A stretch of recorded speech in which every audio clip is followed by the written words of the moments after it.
할렐루야. 여러분들 축복합니다. 아멘. 이렇게 한번 인사하겠습니다. 안녕하세요. 서로 안녕하세요. 안녕하세요. 축복합니다. 축복합니다. 축복합니다. 네. 강원도에 가면 안녕하세요. 이제 됐습니다. 이제 설교 말씀 잘 들으시기 바랍니다. 다시 말씀을 드리면 강원도에 가면 삼척시가 있습니다. 근데 삼척이란 세 가지의 척을 하지 말라는 뜻이 그 속에 담겨 있대요. 첫째는 아는 척 하지 말라는 거예요. 아는 척을 하기 때문에 싸움이 일어난다. 두 번째는요, 있는 척 하지 말라는 거예요. 있는 척 하기 때문에 없는 사람들에게 원망이 생길 수밖에 없다는 거예요. 또 세 번째는요, 잘난 척 자랑하지 말라는 거예요. 세상의 비극은 그 원인이 잘난 척 하는데 있다고 얘기합니다. 어리석으면 항상 있는 척, 아는 척, 잘난 척 하는 데 있어요. 이게 어리석음의 밑바탕이라는 거예요. 그러나 지혜로우면 척이 없다는 거예요. 알아도 아는 척 안 하고, 있어도 있는 척 안 하고, 잘났는데도 잘난 척 하지 않는 사람이 지혜롭고 똑똑한 사람이라고 생각이 들어요. 오늘 예수님께서 열 처녀의 비유를 들어서 다섯 처녀는 미련한 여인을 얘기합니다. 헬라어로 어리석은 그러한 처녀를 바보 처녀로 얘기합니다. 그게 헬라어 원문입니다. 어리석은 여인, 그게 바로 바보 처녀라는 거예요. 그런 처녀가 있는가 하면 또한 다섯 처녀는 슬기는 자라고 성경은 예수님이 말씀해 주고 있어요. 신부로서 최고의 순간은요, 사랑하는 신랑을 맞이하는 데 있어요. 우리에게 있어서 최고의 축복의 시간은 마지막 날, 우리의 사랑이 많으신 그 주님, 내 신랑 되신 주님을 맞이하는 데 있는 거예요.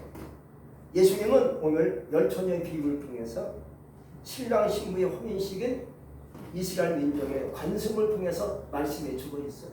항상 예수님은 비유를 들어서 얘기하실 때 동물, 세상 만물을 통해서 비유하셨죠.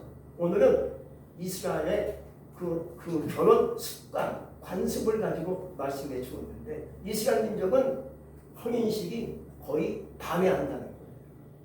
밤에 하기 때문에 밤에는 뭐가 필요합니까? 등불이 필요한 거예요. 2000년 전이니까 전기가 있어요, 없어요? 전기가 없죠. 그래서 등불이 꼭 있어야 되기 때문에 등불을 들고 신랑 대신 자기 남편을 맞이한다는 거예요. 그러므로 피 등불이 필요한 것이 바로 결혼하는 순간이 되는 것이지요. 이제 열 처녀가 등을 갖고 준비하여 신랑을 맞이하러 갑니다. 근데 신랑이 더디 와요. 더디 오다 보니까는 열 처녀가 그만 깜빡 잤어요. 피곤하니까. 신랑이 아직 안 오니까. 깜빡 자고 있는데 얼마나 잤는지 갑자기 소리가 나는 겁니다. 신랑이 왔다. 신랑이 왔다. 하고 막 소리 지르니까 그들이 놀래가지고 잠에서 깨어납니다. 그래서 슬기로운 다섯 처녀는 얼른 등불에다 불을 붙입니다. 그래서 등불이 됩니다. 근데 어리석은 처녀들은, 바보 처녀들은 불을 붙였는데 불이 타강 그만 꺼지고 말. 큰일 났어요. 불을 밝혀야 신랑을 맞이할 수 있는데 불이 붙이면 꺼지고, 붙이면 꺼지니까 어찌 맞이할 수 있겠습니까? 그래서 이 어리석은 처녀들이 등불을 켜고 있는 처녀에게 나가서, 야, 너에게 쓰고 있는 그 기름 좀 달라 하고 말하니까, 이 어리석은 처녀들이 말하니까 지혜로운 처녀들은 우리 쓸 것도 모자라, 줄 수 없어 라고 거절하는 것을 오늘 성경에서 읽었습니다. 왜 이러한 어처구니 없는 사건이 발생했습니까? 기름의 문제를 오늘 말씀해 주고 있는 거예요. 기름이 없고 있고가 아니라 기름 문제를 우리에게 오늘 성경은 말씀해 주고 있고 제시하고 있는 거예요. 여러분, 당시에는 등불은 누구든지 각자가 준비해야 된다는 거예요. 그 당시 등불이 없는 사람이 있으면 불청객이요 도둑으로 취급했다는 거예요. 각자가 다 등불을 갖고 있어야 된다는 거죠. 이것이 이스라엘 민족의 문화적인 상황이에요. 이 말은 뭐냐? 신앙은 각자라는 거예요. 남편과 아내로 각자 신앙을 갖고 있어야 된다는 얘기예요. 부모와 자식 간도 신앙은 각자라는 거예요. 부모가 신앙이 존경하면 저절로 천국 가겠지. 천만의 말씀이죠. 우리 부인이 예수 믿으니까 나는 저절로 천국 가겠지. 안 되는 얘기죠. 각자가 등불을 갖고 준비해 있어야 우리가 신랑 되신 주님을 맞이할 수 있다는 거예요. 그러므로 이 어리석은 다섯 처녀는 왜 기름의 문제가 발생했겠습니까? 오늘 너무나 척을 많이 하는 거예요. 없는데 있는 척을 하는 거죠. 모르는데 아는 척을 하는 거예요. 잘나지 못했는데 잘난 척까지도 하는 거예요. 사람이 원래 그래요. 나는 잘난 것 같아. 근데 잘난 척 하는 거지. 그게 잘못된 거예요. 못났는데 괜히 잘난 척해요. 근데 지혜로운 사람은요, 알면서도 아는 척을 안 해요. 있어도 있는 척을 안 해요. 너무 잘났는데 잘난 척을 안 하는 것이 지혜로운 자인 줄로 여겨집니다. 그렇다면 어찌해야 할까요? 여러분, 어둠 속에서 어찌 신랑 되신 주님을 맞이할 수 있겠습니까? 캄캄한 밤인데 등불을 켜야 신랑이구나 하고 할렐루야 하고 맞이할 수 있는 것인데 등불이 없으니 어찌 신랑인지 도둑놈인지 사기꾼인지 이상한 사람인지 알 수 있겠습니까? 안 되잖아요. 그래서 등불을 켜야 하는 것처럼 이런 의미에서 기름의 중요성이 강조되고 있는 말씀이로 여겨집니다. 오늘날 우리가 이 세상에 살면서 가장 필요한 것이 뭡니까? 물질 아닙니까? 물질인 것처럼 바로 마지막 날 우리에게 가장 필요한 것이 뭐냐? 기름이라는 것을 우리에게 오늘 성경은 말씀해 주고 있어요. 그래서 우리는 이 마지막 때를 맞이해서 내게 가장 필요한 것이 뭐냐? 물질도 필요하고 건강도 필요하겠지만 내게 주어질 수 있는 그 기름이 중요하다는 것을 여러분들이 이 시간 아시기를 주의 이름으로 축복합니다. 마태복음 24장에서는 예수님께서 말세에 나타날 11가지의 징조에서 말씀해 주고 있어요. 첫째 징조는 바로 거짓 그리스도가 나타날 것이다. 두 번째 징조는 전쟁, 기근, 지진을 얘기합니다. 또 세 번째 징조는 질병, 네 번째 징조는 핍박, 다섯 번째 징조는 거짓 선지자가 나타날 것이다. 여섯 번째 징조는 불법에 성행할 것이다. 일곱 번째 그 징조는 사랑이 식어진다고 얘기합니다. 여덟 번째 징조는 복음이 확산되어지고 아홉 번째 징조는 바로 지식이 증가하고 열 번째 징조는 성도들이 타락을 한다고 합니다. 마지막 11번째는요 배교가 일어난다. 배신, 믿다가 다른 식으로 섬기고 이런 일이 이제 마지막 때 징조로 나타난다는 거죠. 이렇게 봤을 때 지금 이러한 시대로 돌아가고 있다는 것을 우리가 어느 정도 직감하고 느낄 수 있을 것입니다. 그리고 이런 징조가 일어나고 계속 이어지면서 우리의 신랑 되신 주님을 맞이할 수 있는 때가 찾아오는 것을 알아야 할 것입니다. 이렇게 징조를 봤을 때 이제 주님이 땅에 곧 오시겠구나. 나의 신랑이신 주님이 오시겠다라는 것을 어느 정도 느낄 수 있을 것입니다. 우리는 그러므로 척하지 말고 어떤 기름을 준비해야 할까요? 일반적으로 봤을 때 기름은 열매를 따서 그 열매를 통에다 놓고 돌려 짧게 기름이 거기서 나오지 않습니까? 그러므로 그게 수만 가지의 열매를 통해서 수만 가지의 기름이 나오는 거예요. 그래서 열매마다 기름이 다 다르겠죠. 기름이 다 똑같을 수 없어요.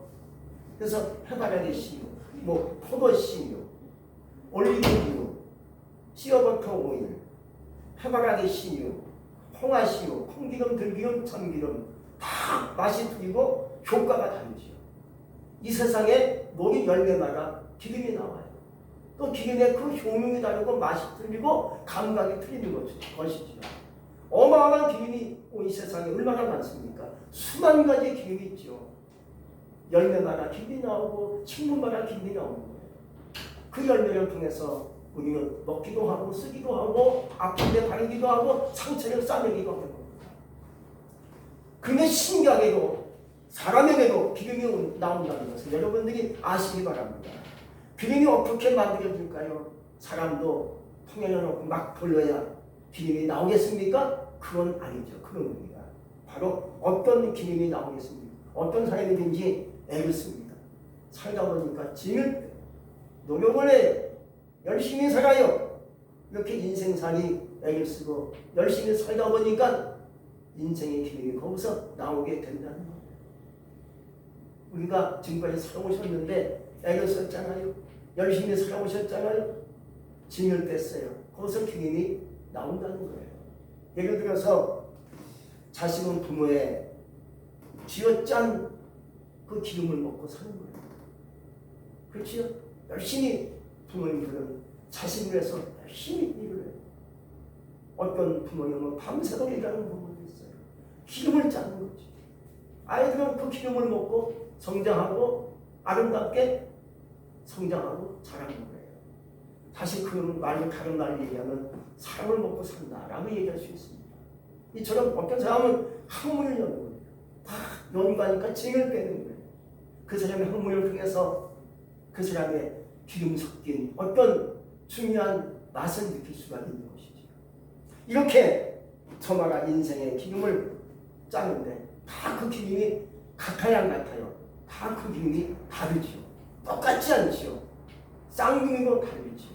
부모의 기름 다르고 자식의 기름 다르고 형제의 기름 다르고 다 다른 거예요.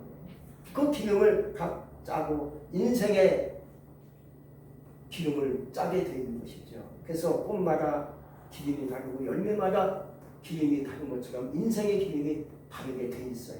근데 주님이 원하시는 기름이 있다는 거예요. 주님이 원하시는 기름. 과연 주님이 원하시는 기름은 어떤 기름일까? 나는 과연 주님이 원하시는 기름을 준비하고 있는가? 아니면 준비하지 못했을까? 여기에서 갈리는 거예요. 오늘 말씀에 보면 열처녀 비유를 우리 주님께서 말씀해 줬잖아요. 어리석은 처녀들은 주님이 원하시는 기름을 준비하지 못한 것입니다. 지혜롭고 슬기 있는 여인들은 주님이 원하시는 기름을 준비했다고 생각이 되는 거죠. 그래서 주님이 오실 때 신랑 대신 주님이 오셨을 때 등불을 켜고 신랑을 맞이할 수 있었던 것처럼 우리도 똑같습니다. 나도 과연 주님이 원하시는 기름을 짜고 있는가? 그렇게 살았는가? 내가 지금까지 살면서 누굴 위해서 살았는가? 어떤 인생은요, 어떤 부모님들은 그저 인생을 일평생 살면서 자식을 위해서만 사는 사람이 있어요. 근데 그런 기름을 하나님이 과연 원하실까? 그런 기름을 하나님이 과연 좋아하실까? 그렇게 기뻐하지 않으실 것 같아요.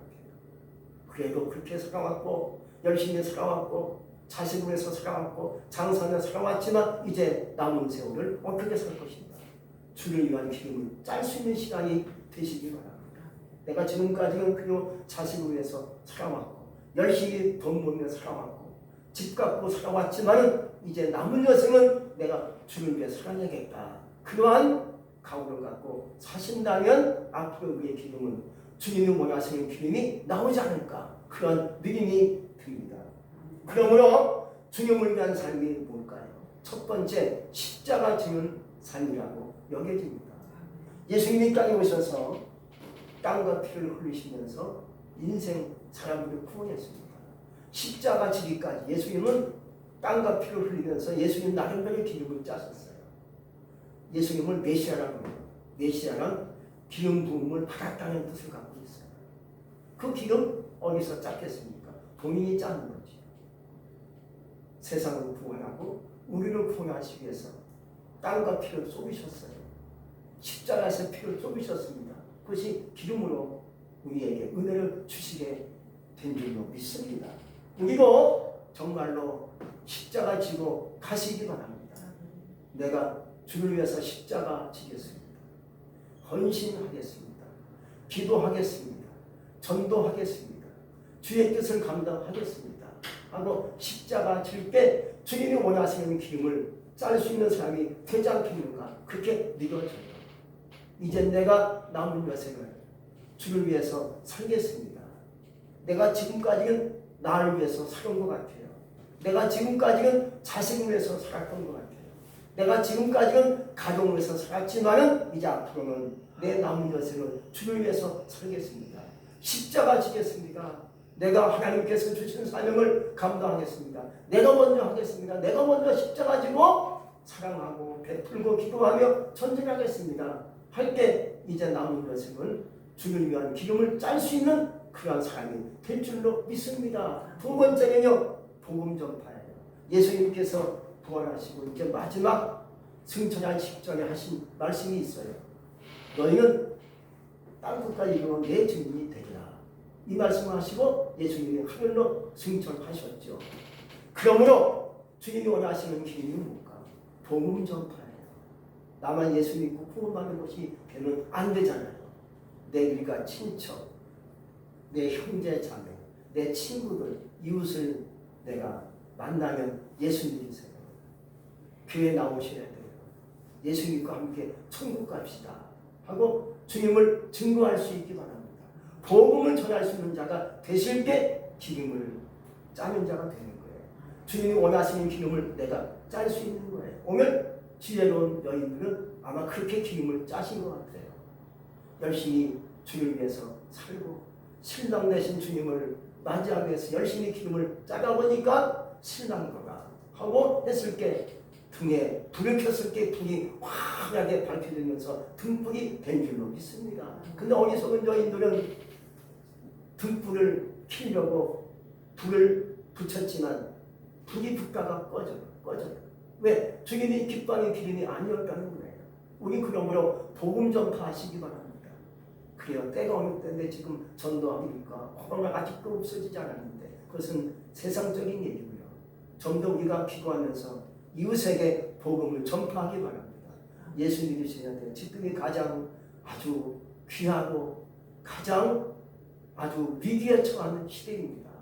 예수 믿고 복음 받고 우리 함께 천국 갑시다 하고 주의 복음을 전할 수 있기를 주의 이름으로 축복합니다. 세 번째는요, 사랑이에요.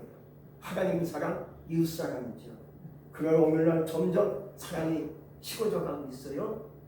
옛날보다 지금도 사랑이 점점 식어지고 있죠. 옛날에는 조금 정도 있었고 사랑도 있었고 여기 있는 지금은 강팍해지고 있어요. 욕심만 참 들어가고 있어요. 개인의 욕심, 국가의 욕심이 자꾸 더 커지니까 욕심이 터지니까 뭐가 일어났습니까? 전쟁이 터지고 있어요.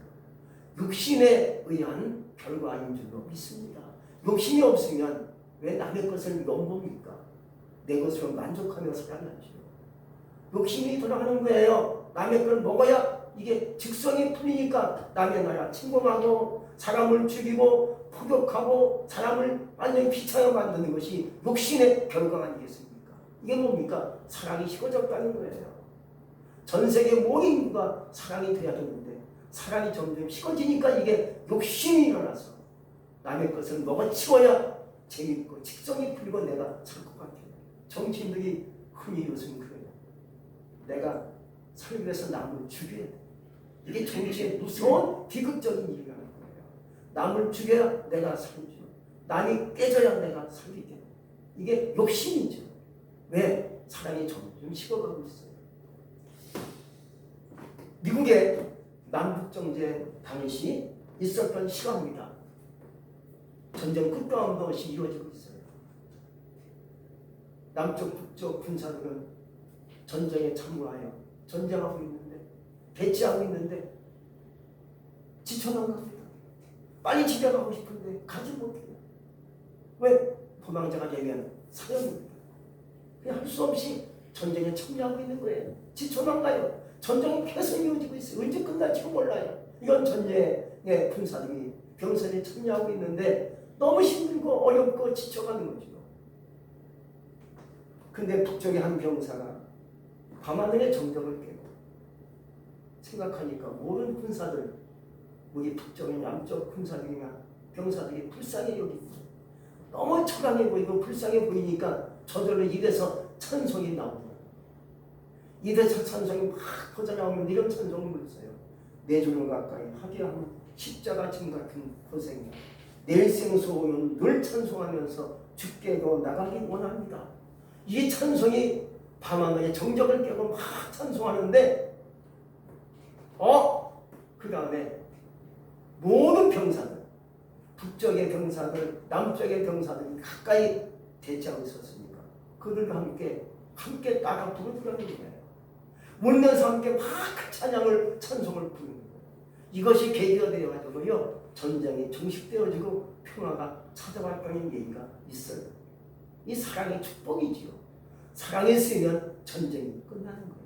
욕심이 없어지는 거예요. 사랑이 식어지니까 욕심이 점점 커지니까 세상이 지금 얼마나 비참하게 흘러가고 있습니까? 하나님의 사랑이, 하나님의 축복이 여러분에게 인해서 사랑을 주는 자가 되시기 바랍니다. 이웃을 사랑하고 하나님을 사랑하고 이 마지막 때 얼마나 세상이 무서운지 알 수 없습니다. 이러한 때 우리가 할 것은 사랑합시다. 내가 주님을 사랑합니다. 이웃을 사랑하겠습니다. 원수까지도 기도하며 사랑할 수 있는 마음을 갖기를 주의 이름으로 축복합니다. 오늘 승리로운 다섯 처녀는 진정 신랑 되신 주님을 위한 기름을 준비했어요. 근데 어리석은 처녀, 바보 처녀들은 그러하지 못한 것은 기름은 기름 같았는데 그래서 불을 붙였지만 8절에서 보니까 등불이 꺼져가니라고 얘기합니다. 불을 붙였는데 불이 또 꺼져. 이상하네. 기름이 있는 것 같은데 왜 안 됐지? 또 붙이니까 또 기름이 꺼져. 등불이 꺼져요. 불이 꺼져가니까 할 수 없이 등불이 켜져 있는 친구들한테 다시 얘기합니다. 기름 좀 꺼달라. 줄 수 없다. 이렇게 되는 거예요.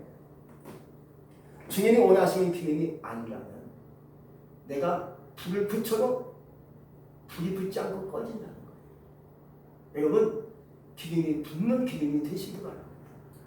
주님이 원하시는 기름이 된다면 불은 꺼지지 않고 계속 타오를 줄로 믿습니다. 그러나 주님이 원하시는 기름이 아니니까 붙여도 꺼지고 내가 지금까지 살아온 것이 주를 위해서 살지 못한 것 같아요.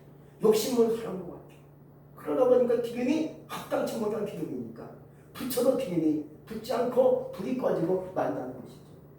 기름 역할을 못하는 거예요.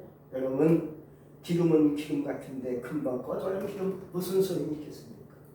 의미가 없는 기름이 되고 말지 않겠습니까? 그러기에 우리 주님이 원하시는 기름을 준비할 수 있기를 축복합니다.